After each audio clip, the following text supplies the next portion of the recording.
소개받은 김의석입니다.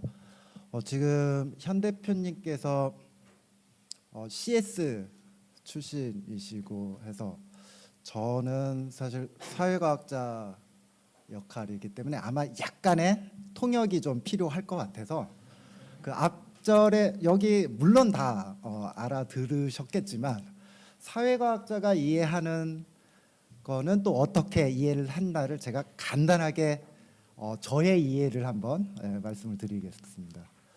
블록체인 정의는 제가 위키피디아 18일 쓴 건 계속 변하고 있습니다. 그 얘기는 아직도 코끼리 장낸 코끼리 다리, 그러니까 누구나 만진 사람이 다 이거를 전체 모습을 보지는 못하고 지금 현재도 계속 정의 자체가 변하고 있는, 그러니까 정말 이머징인 거고요. 우리가 왜 여기에 집중하냐는 말씀 들으신 대로 집중형에서 이제 분산형을 가는데 굉장히 우리 혁신이론에서 파괴적 혁신, 그러니까 슈페터의 그 창조적 파괴가 이런 거죠. 그러니까 이때까지 보안이라 하면 굉장히 크로스 게임을 계속했는데 오픈을 해버리니까 다 해결이 되고 비용도 굉장히 줄어드는 효과를, 그것도 거의 무결성을 가진 굉장히 재밌는 현상인 거고요. 속성은 이겁니다. 온라인 세상에서 절대 위변조 되지 않고 투명하며 어떠한 중개기관이나 중앙기관도 마음대로 개수를 조절하거나 거래를 통제할 수 없다. 이것 때문에 비트코인이라는 게 생긴 거죠. 이런 특성을 가진 거를 온라인에서 인류가 사실은 처음 경험한 거였거든요. 그러면 저런 게 되면 온라인에서 우리 화폐도 되겠네 해서 나온 게 이제 비트코인으로 보시면 되고요.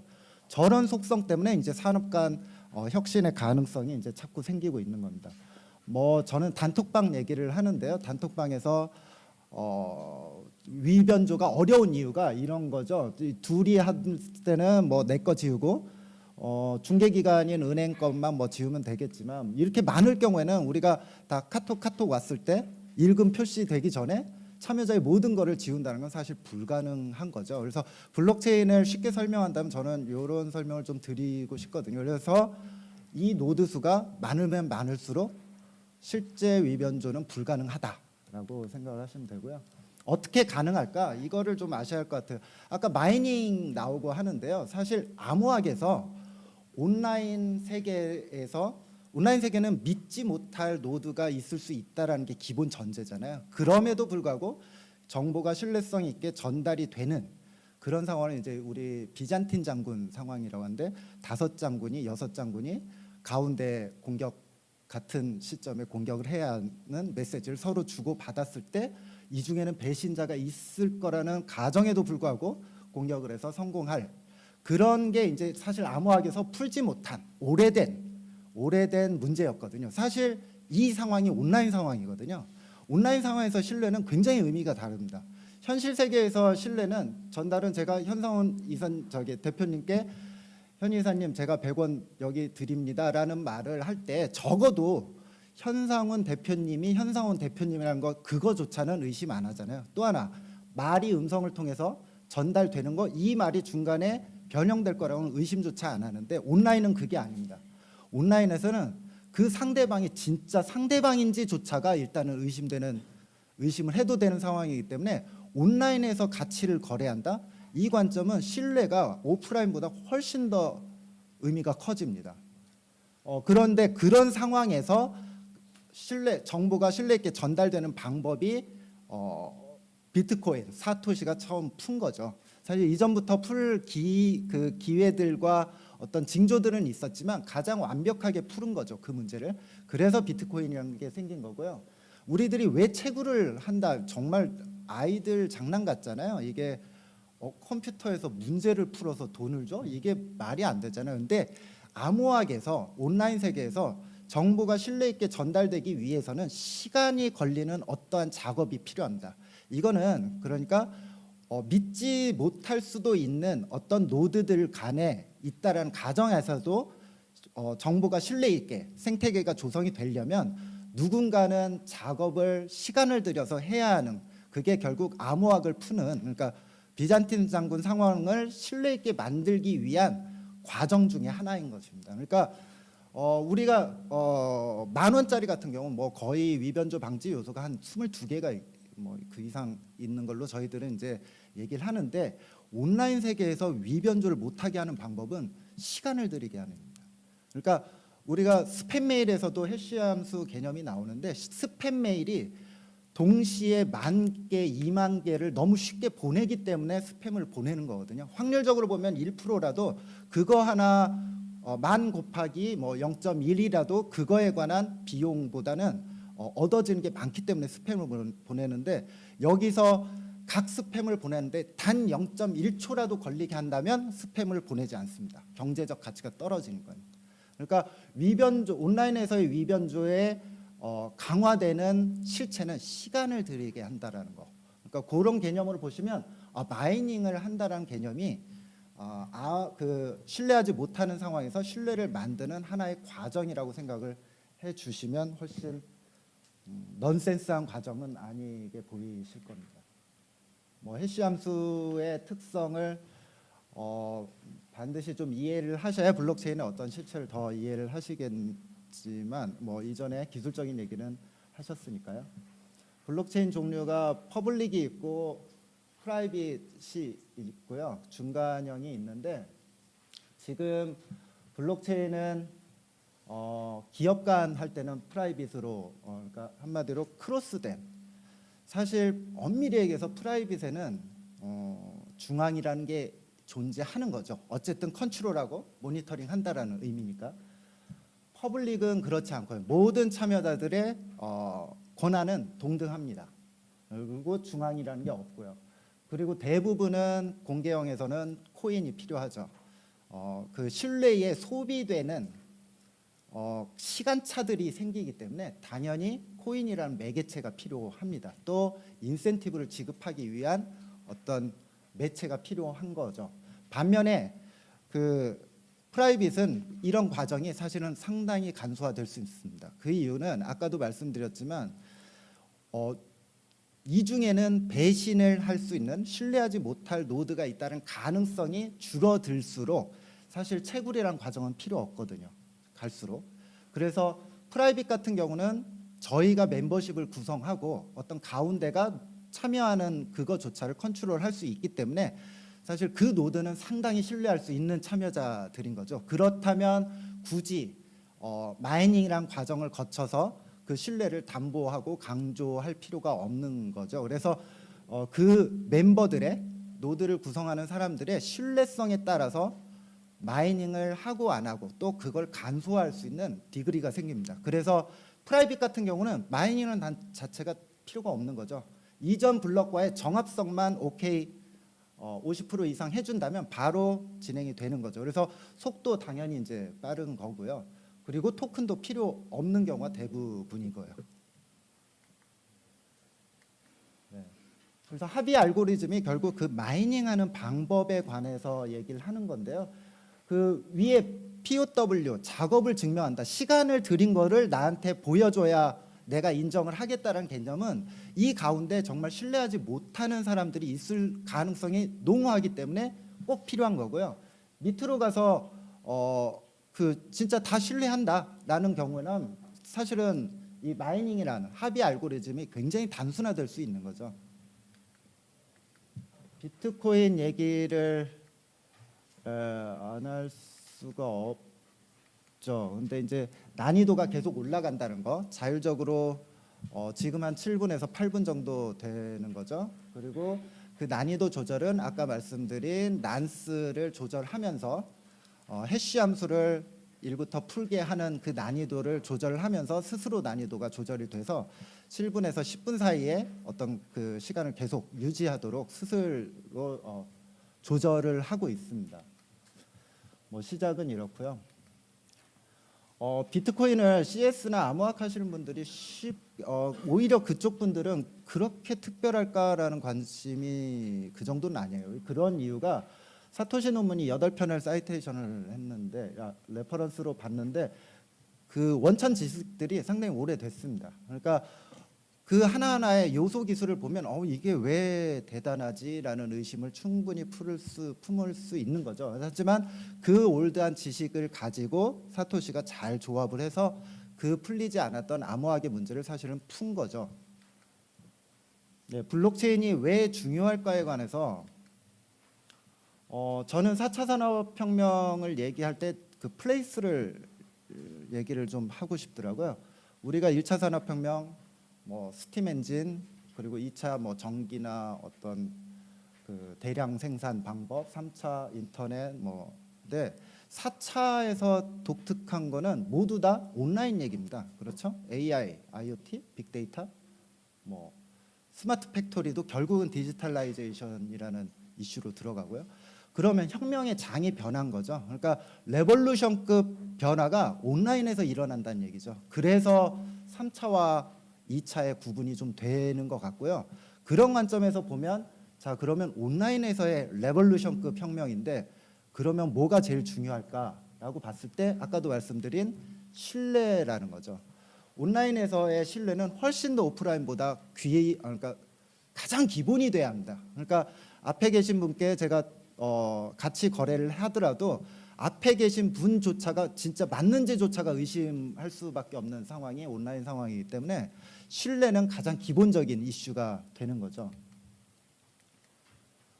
네, 그래서 GPT, 범용 기술이라고 지금은 거의 다 얘기를 하고 있습니다. 인프라 기술. 우리가 1차 산업혁명에서 증기, 2차에서 뭐 전기, 3차에서 인터넷 반도체라면 한 산업혁명의 사이클을 거의 함께 했던 흥망성쇠를 하는 기술이 이제 범용 기술이고 그거에 관한 여러 가지 이론이 있고 실제 갖춰야 할 요소도 있습니다. 산업 간 확장성이 있어야 하고 개선 가능성, 혁신 촉진성이 있어야 하는데 이 모든 조건을 사실은 블록체인이 4차 산업혁명에서는 블록체인이다라는 의견들이 지금 모아지고 있는 거죠.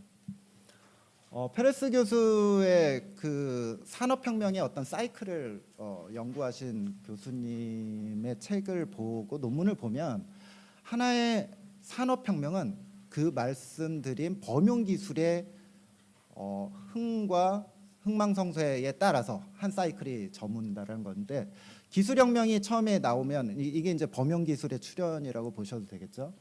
그러면 이때까지 수익에 관한 한계를 느꼈던 세츄레이션된 수익성을 느꼈던 자본들이 이 새로운 기술에 집중적으로 모여지기 시작합니다. 그래서 이제 당연히 과수요가 일어나고 금융 거품이라는 게 일어나고요. 그 다음에 당연히 거품이었으니까 붕괴가 일어나는 거고요. 그 다음에 그 거품과 붕괴 과정에서 얼마나 연착륙을 시켰냐라는 어떤 그 제도적인 보완, 국가 차원에서의 그거에 따라서 황금기로 가느냐, 바로 사회 불안을 기로 가서 다음 산업혁명을 기다리냐. 그러니까 그 하나의 범용 기술이 태어나고 그걸 통한 기대 그리고 그걸 통한 인프라를 어떻게 잘 만드느냐에 따라서 하나의 산업혁명에서 호스트가 되느냐 아니면 주변인이 돼서 다음 산업혁명을 기다리냐에 굉장히 중요한 의미를 갖는 거죠. 블록체인의 활용은 옆에 6가지 키워드가 조금이라도 관련된 영역이라면 다 가능합니다. 이론적으로는. 그러니까 자산, 신뢰, 소유권, 화폐, 신원, 계약 이거에 관해서 직간접적으로 연결이 되는 산업이다, 분야다, 사업이다, 비즈니스, 그러니까 서비스다면 블록체인 패러다임으로 다 그거를 BM을 만들 수가 있습니다. 네.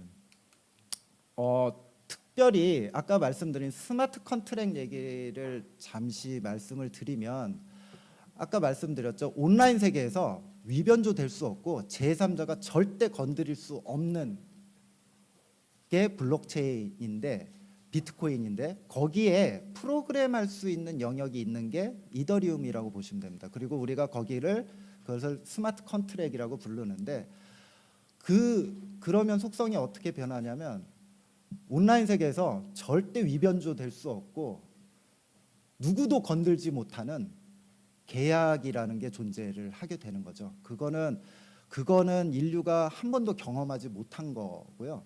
그게 활성화될 경우에는 우리의 모든 신뢰 중개기관들, 우리가 얘기하는 3차 산업이 다 서비스 산업인데 서비스 산업을 가만히 들여다보면 거의 다 거래 비용을 수익으로 만드는 산업들이거든요. 그러면 거의 3차 산업 자체를 다 대체한다라는 얘기도 할 수 있는 거죠. 우리가 얘기하는 모든 중개, 은행도 뭐 사실 우리의 신뢰를 중개하는 기관이잖아요. 그런 게 모두 다 가능하다로 되기 때문에 스마트 컨트랙이 개념이 나오면서 블록체인의 산업간 확산성은 무한한 상상력을 저희들한테 이제 주기 시작했죠. 그래서 자산 신뢰 소유권 화폐 신용 계약에 관한 어떠한 것도 블록체인식 사고 방식으로 다 BM화 될 수 있는 거거든요. 지금 우리가 알게 모르게 메이저 OECD 모든 국가에서 사실은 국가 단위의 그 BM이나 사업을 블록체인을 바라보고자 하는 건 시작이 됐습니다. 그러니까 섣불리 뭐 보도 자료를 안 내서 그런지 아니면 비밀리하는 것들이 참 많아서 그런지 블록체인 자체를 속성을 알면 알수록 굉장히 공공스럽거든요. 그러니까 굉장히 그 공공재스러운 면이 많습니다. 그래서 사회적인 신뢰 인프라로서 접근을 하다 보면 당연히 국가에서 먼저 사업 들어가는 게 참 많아지죠. 뭐 당연히 전자화폐는 말도 할 거 없고요. 스위스 주쿠시티 같은 데는 이제 거의 지금 성지가 돼가고 있죠. 그래서 여기는 뭐 법인세 조차를 이더리움이나 이제 비트코인을 받는 곳이기 때문에 뭐 여기서 다 옮겨서 ICO 등을 하고 있고요. 에스토니아 뭐 가장 유명한 사례 중에 하나죠. 그래서 국가란 무엇인가조차를 의심하게 만드는 게 이제 에스토니아 사례죠. 뭐 누구나 영주권을 얻을 수 있고, 그리고 블록체인으로 이미 국가의 인프라를 상당 부분 서비스를 시도를 하고 있는 나라니까요. 스웨덴서 국토조사국에서 실제 그 토지 거래와 등록에 관해서 이미 1차 베타가 나왔고요. 2차부터는 이제 은행까지 해서 거래까지도 한번 포함한 거를 블록체인을 구현을 하고 있습니다. 네. 디지털 통화는 뭐 당연히 직관적이기 때문에요. 뭐 여러 시도가 있습니다. 생각해 볼 것은 블록체인의 산업혁명을 어떻게 바라볼 거냐 이전에 블록체인을 좀 먼저 굉장히 사회적 전반적인 학습이 좀 이루어져야겠더라고요. 우리가 태블릿 PC를 뭐 그냥 호두 까는 데 쓸 수도 있고 전자계산을 뭐 지뢰 찾는 데 쓸 수 있듯이 알면 알수록 아는 만큼 활용이 가능한 게 블록체인인 것 같습니다. 그래서 일단은 블록체인에 관한 속성에 관한 사회적인 학습이 좀 필요하고요. ICO를 유심히 봐야 할 것 같습니다. 저는 개인적으로 블록체인이 처음에 저도 역시 스마트 컨트랙의 확장성과 무한한 상상력에 이게 정말 세상을 바꾸겠나라고 확신을 얻었었는데 우리 현 대표님도 얘기를 하셨지만 아직 스마트 컨트랙이 온라인상에서 위변조되지 않고 아무도 건드릴 수 없는 계약이 존재한다는 자체가 굉장히 무서운 일이거든요. 우리 그 법조인 분들하고도 제가 토론을 해보면 와 그러면 모든 법의 해석조차가 의미가 없는 부분이 많아지겠다라는 얘기를 하셔서 법률과 블록체인 학회를 지금 설립하셨습니다. 그러니까 그만큼 굉장히 많은 의미를 갖는데 그만큼 무서운 만큼 해결해야 할 문제가 너무 많더라고요. 기술적으로. 만약에 그게 잘못된다면 그거는 절대 위변조되지 않고 제3자가 건드릴 수 없는 오류가 돌아다니게 되는 거죠. 굉장히 무서운 일이죠. 그래서 스마트 컨트랙 분야는 조금 더 걸릴 수도 있겠다라는 생각이 요즘 좀 들고요. 그렇다면 블록체인의 사회적 효용성은 어디서 볼 수 있을까? 저는 첫 번째 토큰 이코노미에 있다라고 봅니다. 그리고 두 번째는 화폐 유통 속도랑 좀 관련이 있을 것 같아요. 그래서 실제 스마트 컨트랙이 구현이 안 돼도 블록체인이 산업적인 세상을 바꾸는 여러 가지 효과는 일단은 토큰 이코노미에서 굉장히 큰 역할이 있을 거라고 보고요. 그 중에 이제 하나가 뭐 그런 관점에서 바라보는 게 이제 뭐 ICO일 수도 있고 지금 조 단위가 넘어가고 있죠. ICO 지금 뭐 이미 넘었죠. 훨씬 넘었고요. 한국은 현재 미국, 한국은 금지는 하고 있지만 이게 과연 어떤 의미로 바라봐야 하는지 좀 알아야 할 것 같아요. 저는 ICO를 긍정적으로 바라볼 수 있다고 충분히 생각을 합니다. 우리가 여태껏 부족했던 부분이 아이디어 해가지고 IPO 전까지의 벤처 기업에 관한 자본에 관한 생태계를 특히 우리나라가 많이 좀 빈 틈이었잖아요. 그러나 그 ICO와 같은 형태는 이 기업의 초창기에서 굉장히 좋은 역할도 할 수 있겠다라는 생각이 들더라고요. 물론 굉장히 로드맵 하나 보고 투자를 한다는 건 리스키하죠. 굉장히 리스키하지만 근데 또 새로운 생태가 지금 태어나고 있어요. ICO를 해가지고 기업에 투자를 하면요, 우리 사이버 수사대 우리 돈 투자 안 해도 우리 범인 찾아내잖아요, 온라인에서. 그 기업이 매일매일 올리는 SNS의 기업 활동 내역이 진짠가 아닌가를 우리들 스스로가 검증을 해요. 모든 페이스북 다 찾아다녀서 어제 그 사장님이 만났다라는 그분 사실은 그 페북 보니까 거기 안 갔던데요? 이거 페이크 아니에요? 뭐 이런 식으로 매일매일 기업은 자기가 한 활동을 올리고 매일매일 투자자들은 그걸 검증도 하고 조언도 하는, 심지어는 해외 여행을 가서 그 CEO랑 만나고 인터뷰했다는 얘기를 또 쭉 써요. 그분 참 뭐 어떤 것 같더라. 그러니까 어떤 기업의 투자자와 기업과의 관계가 되게 재밌는 또 양상이 되는 거죠. 그러니까 우리의 아랫세대들은 이게 너무나 익숙한 거예요. 그러니까 오히려 자본주의의 주식회사 형태의 우리의 아랫사람들, 우리 정말 어렸서부터 게임의 아이템을 실제 돈 주고 살기도 하고 그거의 가치를 당연히 가치 있는 거라고 생각했던 우리의 다음 세대들은 이런 기업 활동이 훨씬 더 리저너블한 기업 활동으로 보고 있는 거죠. 그러니까 우리의 패러다임 자체가 이미 굉장히 많이 변화되고 있다라는 거죠. 이런 거 좋습니다. 그러니까 재밌는 거죠. 바나나 코인이라는 게 있어요. 바나나 코인이 이 별게 다 있네 하실 텐데 그 이유가 굉장히 좋아요. 라오스 비엔티엔 지방 그 위쪽에 걔네들 그분들은 중국의 바나나 수출이 거의 뭐 다였는데 생존 수단에, 근데 농약을 많이 쓴다고 해서 정부에서 못하게 했어요. 그러면 친환경을 바꿔야 하는데 농부들이 돈이 없죠. 그래서 러시아 IT 기술자와 태국의 농업 경제하신 분하고 라오스의 그 농부분하고 합쳐서 바나나 코인을 만든 거죠. 그래서 이 바나나 코인을 해서 친환경 농법과 그 고급 바나나 종을 키우게 하는 투자금을 쓰고, 그리고 1년 뒤에 바나나의 그 수익에 관해서 또 바나나 코인을 더 주겠다, 뭐 이런 거가 되는 거죠. 바나나 코인은 1kg의 바나나와 동등한 가치를 처음에 갖는 걸로 이제 계산이 되고 있고요. 그러니까 뭐 물론 스캠일 수도 있죠. 물론 아직 수익이 배분되진 않은 상태니까요. 그렇지만 저런 아이디어로 무한 상상을 해보면 굉장히 다양한 일들이 지금 벌어지고 있는 거죠. 뭐 거의 3,000종 이상의 이런 류의 아이디어들이 지금 올라오고 있고요. 우리 그라민은행 많이 아시는데 그라민은행이 그 제3국 그 가난을 극복하기 위한 거였잖아요. 근데 그 은행 거래 비용 때문에 항상 지원을 받았었습니다. 근데 그거를 스마트 컨트랙이나 요 방법으로 해서 블록체인으로 코인으로 1달러 미만의 마이크로 론을 해줄 수 있는 방법이 이제 생긴 거고요. 뭐 태양광 코인도 있고요. 뭐 탄소 배출권 코인도 있고, 앞으로 미래의 어느 날은 바나나 코인과 뭐 케냐의 태양광 코인과 교환이 되는 그런 날들이 곧 찾아오지 않을까라는 생각도 듭니다. 토큰 이코노미는 간단하게 말씀드리면 행동심리학에서 나온 경제학 용어가 아니었고요.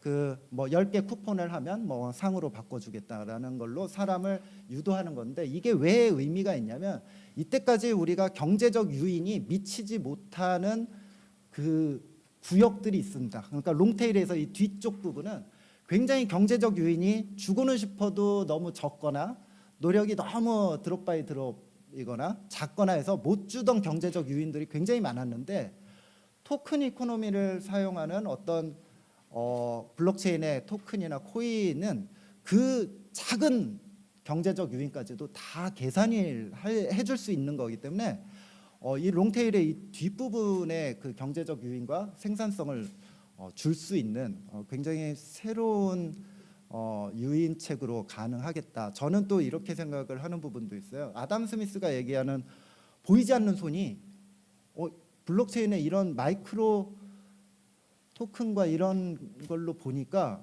그 보이지 않는 손이 보일 수도 있겠다는 생각이 드는 거예요. 보이지 않는 손의 개념이 그거잖아요.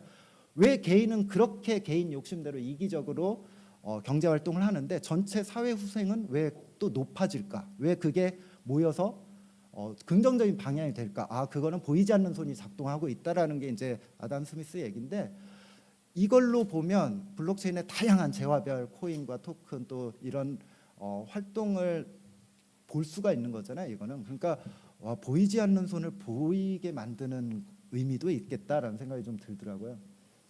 GPT로서 블록체인을 인식을 해야 할 것 같고요. 인프라 구축 그리고 적절한 제도 마련이 지금 현재 시점에서 이제 우리 국가 차원에서 들어가야 할 걸로 보이고요.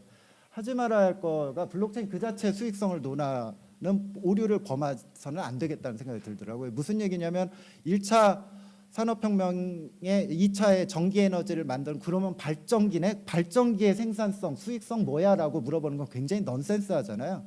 발전기는 중요한 게 아니고 그 발전기에서 나온 전기에너지의 어떤 부가적, 사회적 가치와 그 부가적 수익성을 얘기를 해야지 발전기 그 자체 그거 팔으면 얼마 나올까? 이거는 굉장히 넌센스한 접근인데 굉장히 이렇게 우리는 쉽게 바라보는 것 같아요. 그래서 이런 관점은 좀 아닌 것 같고 처음부터 대체제로 가면 혁신 저항이 어마어마합니다. 예, 그래서 어설프게 대체제해서 효율성을 경제적 효용성을 얘기했다가는 이 땅에 많은 그 이해 관계자들의 혁신 저항이 어마어마할 것 같더라고요. 그래서 새로운 서비스를 발굴하고 생각해내면서 가야 연착륙이 되지 않을까 하는 생각이 들고요. 이 부분이 중요한데 우리가 1차 산업혁명 잘했던 나라나 국가가 2차를 더 못하거든요. 생각해 보세요. 그 증기 엔진으로 내 공장이 다 깔렸는데 전기에너지 왔다고 자 바꿔 이게 쉽게 일어나는 대체 비용도 크고요. 기술자 다 바꿔야 되고요. 그러니까 고착됐다는 게 훨씬 더 무섭습니다. 우리나라가 지금 한 5, 6년째 ICT 인프라가 1위잖아요. 이 얘기는 훨씬 어렵다라는 얘기죠. 블록체인으로 산업혁명 레볼루션급 변화에서 다음 산업혁명으로 넘어와요. 실제 우리나라의 금융 시스템이나 뭐 전자정부나 이런 거 보면 정말 아키텍처가 너무 잘 짜여져 있어요. 인티그레이션 정도가 너무 좋아서 이거를 부분적으로 한번 해볼까 자체가 너무 어렵더라고요. 그러니까 다 걷어내지 않고서는 방법이 없을 것 같아요. 그 얘기는 뭐냐면 훨씬 더 이전하기가 어렵다라는 거죠. 변화되기가요. 뭐 케냐 뭐 좋은 예인데 우리가 엠페사나 엠코파 이런 거 되게 블록체인에서 또 바라보는 좋은 모델이라고 생각을 했었는데 케냐에서 이미 있더라고요. 그러니까 케냐의 재래시장에서는 실제 모바일 결제를 볼 수 있는 그 이유가 전화보급률이 이거밖에 안 되니까 그냥 바로 리프로깅 해버린 거죠. 스킵. 이게 훨씬 더 쉬우니까요. 그러니까 우리나라가 그런 면을 좀 유익 있게 봐야지 않나. 조폐공사가 왜 하느냐? 조폐공사는 캐시리스 소사이어티 이슈가 당연히 나왔고요. 우리 조폐공사가 67년 동안 오프라인에서 했던 일이 공공의 질서와 경제를 위해서 가짜가 있어서는 절대 안 되는 거를 다 만들었어요. 저희가 신분증, 뭐 여권, 화폐는 물론이고요. 저희가 뭐 훈장, 모든 시상식 메달, 뭐 인감 증명서 용지, 모든 성적서 용지, 그러니까 가짜가 있어서는 안 되는 모든 영역을 했는데 온라인 세계에서 보니까 그걸 블록체인이 혼자 다 하고 있는 거예요. 앞으로도 그럴 것 같은 거예요. 그래서 저희의 업의 다각화가 아니라 업이 매체, 산업, 그러니까 산업혁명의 어떤 새로운 변화에 진화를 하는 거죠. 당연히 이쪽으로 올라가야 하지 않을까라는 관점에서 저희들은 추진을 하고 있습니다. 네. 시간이 다 돼서 이상입니다.